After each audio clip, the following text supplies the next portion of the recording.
Hello everyone, कैसे हैं आप सभी लोग। तो जैसा कि लास्ट क्लास में हम लोगों ने डिस्कस किया था स्पीड ऑफ वेव मोशन, तरंग गति की चाल। तो इस टॉपिक में हम लोगों ने सबसे पहले जो स्टडी किया था वो था speed of transverse wave motion, अनुप्रस्थ तरंग गति की चाल। इसके लिए मैंने एक फार्मूला भी आप लोग को डिराइव करवाया था जो कि आपको डायरेक्ट फार्मूले से रीड करना था, और इसकी सबसे पहले इसकी मैंने प्रॉपर्टी डिस्कस की थी।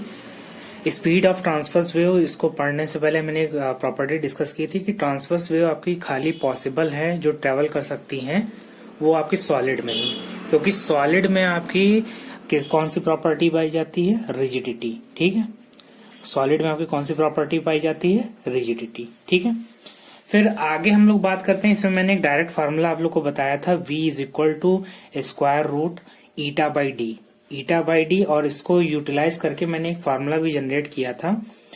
फार्मूला क्या था कि यहाँ पर जो मैंने एक stretched wire, flexible stretched wire लिया था, और उसमें मैंने ये कहा था कि अनुप्रस्थ तरंग की जो चाल होती है वो डोरी में जो तनाव होता है, डोरी में तनाव यानी कि टेंशन T, और जो प्रति एकांक लंबाई के द्रव्यमान जो होता है स्मॉल m, इस पर डिपेंड करते हैं। ठीक है, तो यहां से एक फार्मूला हम लोग का जनरेट हुआ था, v is equal to square root of T upon small m।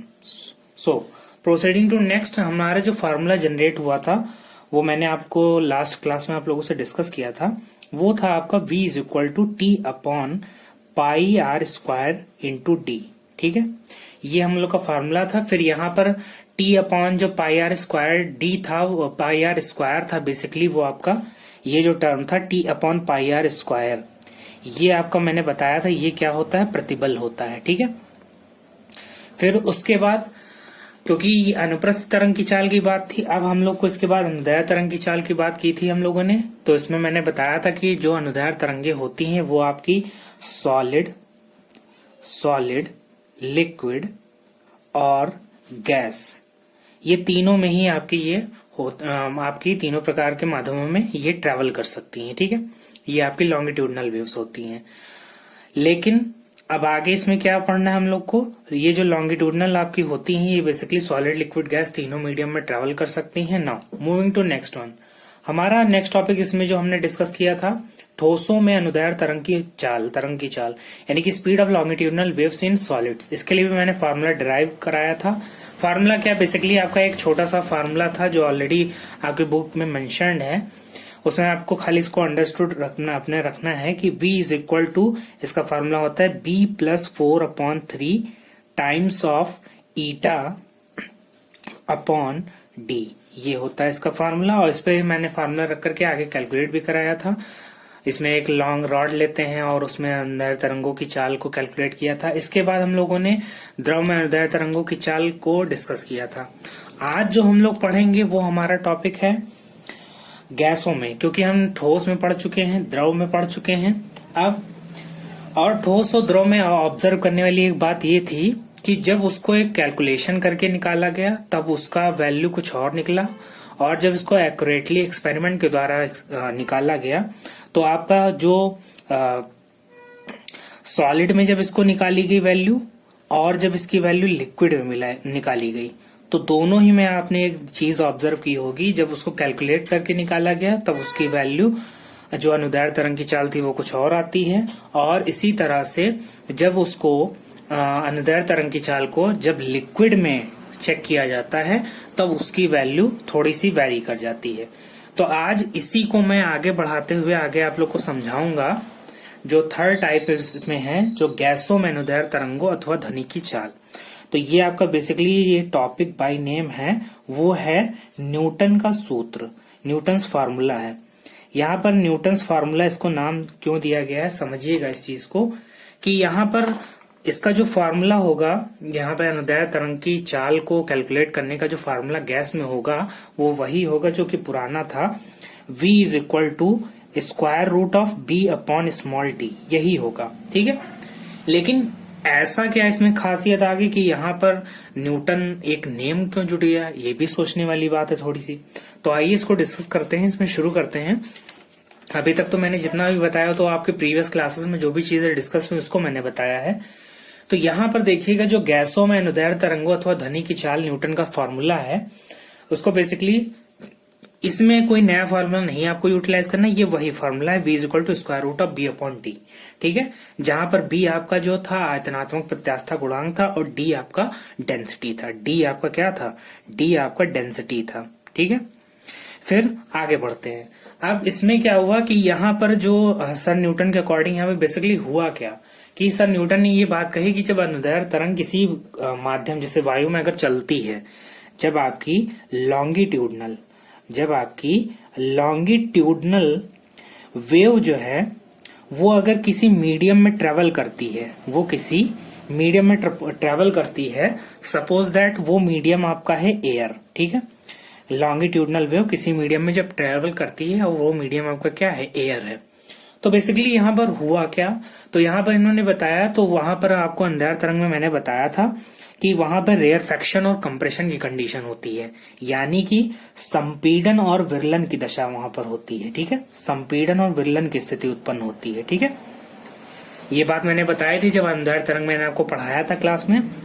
तो मैंने बताया था जब अनुदैर्ध्य तरंग में क्या होता है, संपीड़न और विरलन, यानी कि जब हम लोग किसी स्प्रिंग को ले लें और इसमें स्प्रिंग को थोड़ा सा खींचकर छोड़ा जाए तो वहां पर स्प्रिंग के कुछ हिस्से में उसका जो घुमावदार रूप होगा वो कहीं कहीं पास होगा और कहीं कहीं पे दूर दूर। तो जहां पे पास होगी वो स्प्रिंग, वो आपकी, जैसे इसको ऐसे फिगर से देखिए, ये जैसे ये आपकी कंप्रेशन की कंडीशन होगी, और यही थोड़ा सा आगे अगर ऐसे इस प्रकार से स्पाइरल देखा जाए तो ये आपकी संपीड़न की अवस्था होगी, और ये जो आप देख रहे हैं ये विरलन की अवस्था होगी, रेयरफैक्शन और कंप्रेशन। ठीक है, now moving to next one.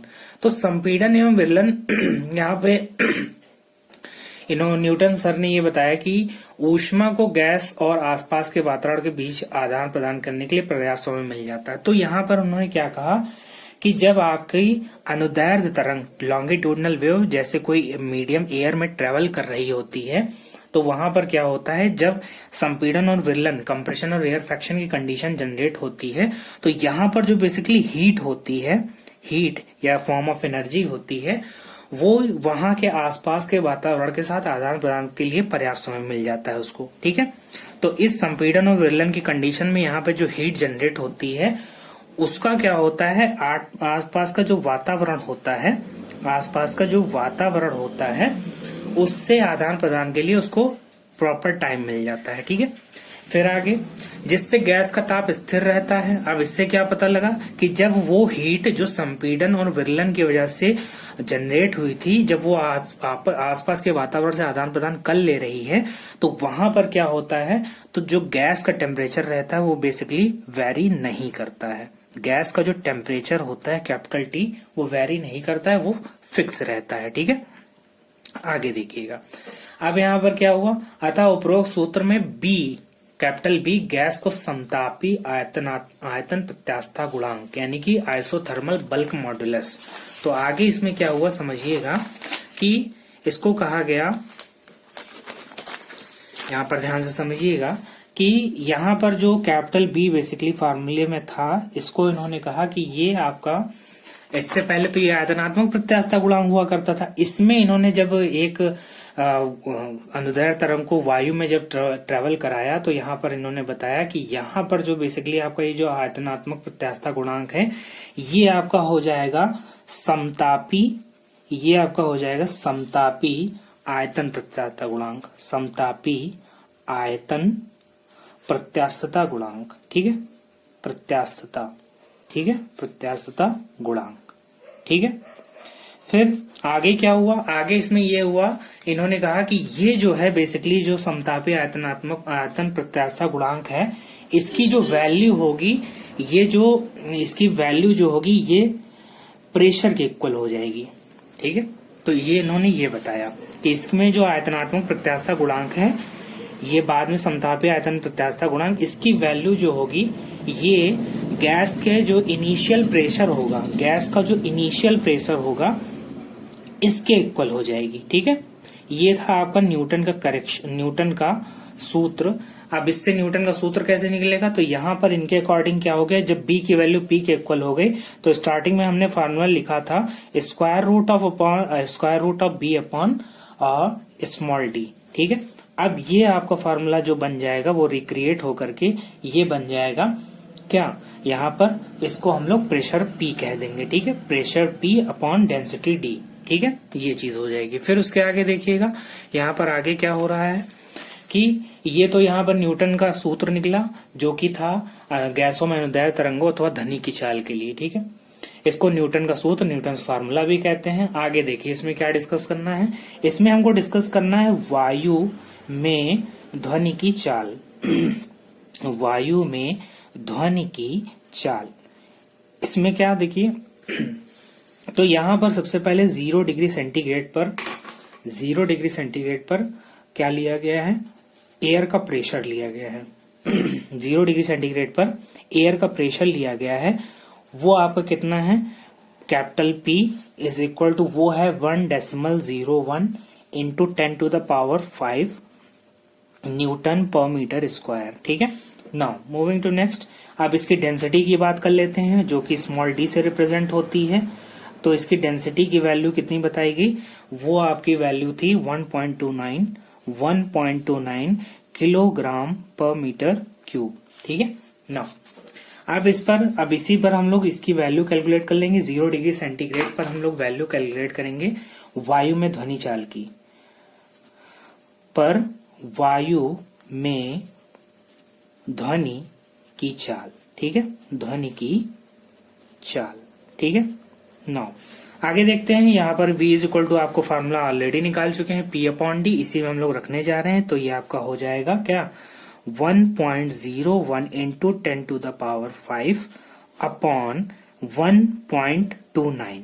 इसको जब हम लोग कैलकुलेट करेंगे तो इसकी वैल्यू आती है 280 मीटर पर सेकंड, ये इसकी वैल्यू आती है। ठीक है, तो ये था आपका न्यूटन का सूत्र, किसके लिए, गैसों में अनुदैर्ध्य तरंगों अथवा ध्वनि की चाल के लिए, न्यूटन फार्मूला। और अगर 0 डिग्री सेंटीग्रेड पर वायु में ध्वनि की चाल, एयर में अगर आप साउंड की अगर चाल को कैलकुलेट करते हैं तो वो आपकी आएगी V is equal to 280 metre per second. ठीक है, लेकिन यहाँ पर एक दिक्कत हुई। दिक्कत क्या हुई, इसके बाद एक और इम्पोर्टेंट टॉपिक मैं आप लोग को पढ़ाऊंगा।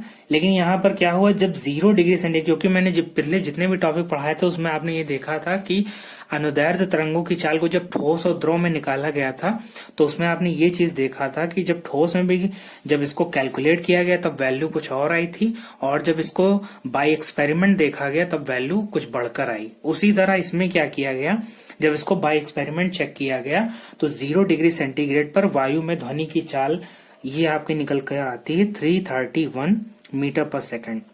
ठीक है, तो और जब यहाँ पे न्यूटन फार्मूले से जब हम लोग निकालते हैं सारी वैल्यू को पुटअप करके तो वो 280 मीटर पर सेकंड आती है। लेकिन जब उसको 0 डिग्री सेंटीग्रेड पर एक्सपेरिमेंटल वैल्यू कैलकुलेट की गई तब वो आपकी 331 मीटर पर सेकंड आई। अब इससे क्या हुआ कि यहाँ से ये पता लगा कि यहाँ जो बेसिकली वैल्यू कैलकुलेट होकर आई है वो न्यूटन के सूत्र से बहुत ही ज्यादा है। ठीक है, तो यहाँ पर इससे अब यहाँ पर इसको एक एरर माना गया कि यहाँ पर जो न्यूटन फार्मूले से जो वैल्यू कैलकुलेट की गई उससे तो ये बहुत ज्यादा आई है। तो यहाँ पर अब क्या हुआ कि इसको माना गया कि ये अभी इसमें एरर है। इसके बाद क्या हुआ, इसके बाद आया जो आपका मेन वो था लाप्लास का संशोधन, लाप्लास करेक्शन। ठीक है, लाप्लास संशोधन। ठीक है, लाप्लास संशोधन में बेसिकली क्या हुआ, मैं थोड़ा सा इंट्रोडक्टरी पार्ट आपको बता दे रहा हूँ। लाप्लास करेक्शन में ये हुआ था कि जब न्यूटन के फार्मूले से ये सारी वैल्यू कैलकुलेट की गई 280 मीटर पर सेकंड, इसके 100 ईयर आफ्टर 1816 में क्या हुआ था कि 1816 में लाप्लास ने न्यूटन के सूत्र को ठीक से पता लगाया और उसमें संतोषप्रद यानी कि एक सेटिस्फैक्टरी आंसर दिया। उसमें उन्होंने बताया कि जब उन्होंने ये चीज कंसीडर की, संपीड़न और विरलन की कंडीशन उन्होंने भी मानी, लेकिन उन्होंने ये बात कही लाप्लास के संशोधन में कि जब आपकी कंप्रेशन और उसके अलावा ये रेयरफैक्शन की कंडीशन होती है तो उसमें इन्होंने ये बात इन्होंने सही की कि इसमें होता क्या है कि यहाँ पर जो जनरेट हीट होती है वो ना सिस्टम में बाहर जा पाती है और ना यहाँ पर रेयर फ्रैक्शन की कंडीशन में जो रिलीज होती है वो वातावरण से आदान प्रदान नहीं होता है। ठीक है, तो यहाँ पर मैं लाप्लास करेक्शन में आप लोग को बताऊंगा कि यहाँ पर कैसे इन्होंने न्यूटन के सूत्र को सही किया और एक अपना फार्मूला दिया था। ठीक है, जो कि मैं आप लोगों से नेक्स्ट क्लास में डिस्कस करूंगा। तब तक के लिए थैंक यू क्लास।